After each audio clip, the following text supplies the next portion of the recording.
Okay, in this part of the lesson, we're going to go into intellectual property rights, which are obviously a hot topic through the history of the internet, the commercialized internet, as well as e-commerce. So let's think about it in a general sense. Um, all tangible and intangible products that come out of human mind are intellectual property, known by law. But there are a lot of different ethical and social and political issues involved. For instance, how should we treat property that belongs to others? So you see a song or a photograph on the internet. Obviously, it's easy to copy or download. So think about that. You did not actually create that if you are copying that. So what permissions are involved that you need to be thinking about? Very, very important. There's also the social aspect. Is there continued value in protecting intellectual property during the internet age? If the internet itself, as a society with users and businesses, and they're putting information on the internet, does it need to be protected any longer and going forward? So, obviously, much different than pre-internet days, and these things, these issues need to be considered. And then there's the political side. How can the internet and e-commerce be regulated, governed to protect intellectual property? So all of these are important. Three types of protection under internet property protection: copyright, patent, and trademarks, trademark law. The goal of IP or intellectual property law is to balance the competing interests of the public versus the private. So how much information is out there to be shared, and if there's ownership behind it, how will that play out in terms of fair trade, fair value? So maintaining this balance between public and private is of interest, but it's also challenged by the disruptive nature of the internet, e-commerce, and disruptive new technologies and their invention. Copyright protects original forms of expressions from being copied by others for a specific period of time, but not the ideas. So it's the manifestation or the realization of ideas expressed in some type of a product, a service, a process. Look and feel copyright infringement lawsuits have occurred.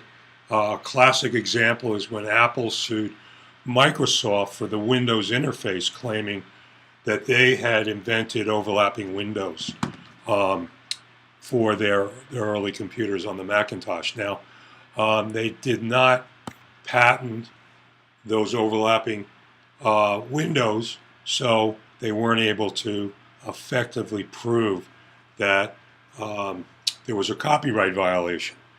The reality is there's a very strong likelihood that it wasn't a blatant infringement. It was both companies working towards a similar technology at the same time. Fair use doctrine is important because that specifically allows, under certain circumstances, teachers and writers to use reasonable portions of material that's on the internet for purposes of teaching or an article or something along those lines. This is important to students too, so take a look at that within the realm of fair use. The Digital Millennium Copyright Act of 1998, where Congress looked to really begin to look at laws for the internet age, and the World Intellectual Property Organization's treaty in general implements this act that makes it illegal to make, distribute, or use devices that circumvent copyrighted material protection. So those are important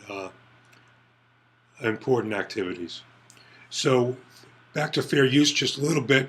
So for nonprofit or educational versus profit use is one characteristic. The nature of the work. Is it for copying portions of a play or a novel? Um, you know, and does that make sense? I mean, if it's a song lyric, you know, or a line from a play or a novel, that might receive less protection, but full chapters and sections um, would obviously require great protection.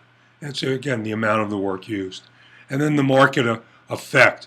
Will the copying cause a marketability hit to the original product that was copied? The context. Last minute unplanned use of content within a classroom activity uh, is really, you know, unintended versus a planned intended infringement. So these are the types of things that the legal system would look at. The Digital Millennium Act, there's a variety of titles within it protecting copyright, infringement, liabilities, issues on copying computer program for maintenance or repair, and then miscellaneous provisions. One of the things that's interesting is to me is that it extends in Title IV the protection of musical copyrights to include webcasting. So if you're putting together a webcast for a business training session and you're using a theme song from, let's say, Mad Men, if it's on digital advertising, you might be running into issues there. So that has to be looked at. So patents, a timed protection, 20 years for patents on the ideas behind an invention. So these could be machines that are a full machine that's being built or components of the machine. It's about man-made products, not natural or organic products. You'll see in the news recently there's been some attempts by biotech companies to patent DNA and genes.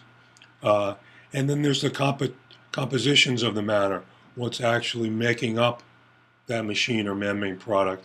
But what's also interesting, though, too, is process methods are ideas that can be patentable. So the way you develop a shopping cart or a basket in e-commerce, or the way you process an order, and if it's done in a new and unique way, these processes could be patented. So the invention on the patent side must be new, must be novel, not obvious. Patents are really out there too, and they've been around since the days of Ben Franklin, the beginning of the United States of America. They encourage invention. They encourage inventors with protection so they can take their inventions and products to market for periods of time before others can come in and just begin to build. So it provides raising the barriers to entry within markets, but it also promotes the dissemination of these patents or new techniques through licensing. So you can license a patent technology during that 20-year period to start your business, which is a protection for the inventor, and he gets paid by those who copy it within the legal context of licensing. E-commerce patents, obviously an extension of patents to the internet and to the e-commerce world. The 1998 State Street versus Signature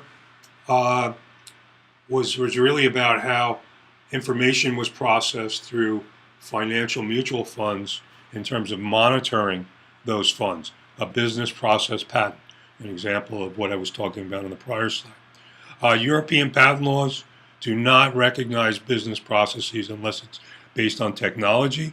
So it's not necessarily a manual workflow and a new idea, but maybe or more specifically, a technological-based process. So handling of data through a systematic process, computerized process. Patent reform, there are what's known as patent trolls, companies that go out and will look for badly worded patents, buy them up, and then begin to sue people that are potentially violating those patents. And they're really looking, in a very shady and potentially unethical way to make money and settle out of court